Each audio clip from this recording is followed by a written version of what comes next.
హిందూ పురాణానికి సంబంధించి అత్యంత మూలమైనటువంటిది రచ్చ చేసుకోవడం, కొట్టుకోవడం, తలకాయలు పగల కొట్టుకోవడం లేదా ఆస్తుల ధ్వంసం.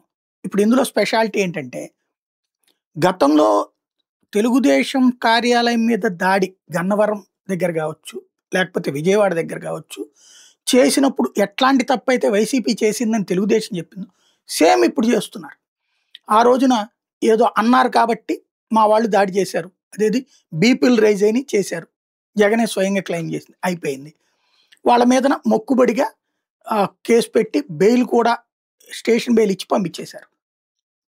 తర్వాతన అదే మనుషుల్ని వీళ్ళు వచ్చాక వివిధ కేసుల్లో పెట్టడమా, మళ్ళీ ఆ కేసే రీఓపెన్ చేసి అరెస్టులు చేయడమా, వంశీని కూడా అలాగే కదా అరెస్ట్ చేసింది, నడిచింది.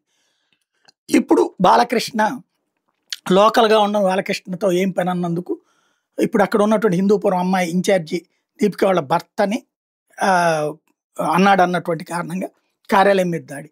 సేమ్ ఇప్పుడు దాడి చేసినందుకు తెలుగుదేశం మీద కేసు, తెలుగుదేశం కార్యకర్తల మీద కేసు అయితే, దాడి చేయించుకున్న వాళ్ళ మీద ఎస్సీ ఎస్టీ కేసు.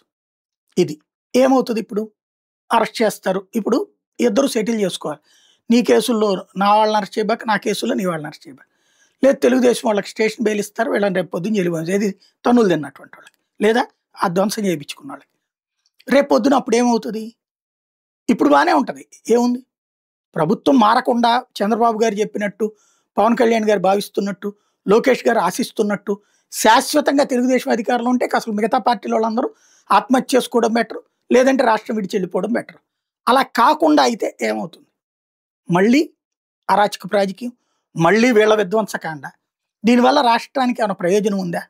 ఇది కదా ఆలోచించాల్సిందే.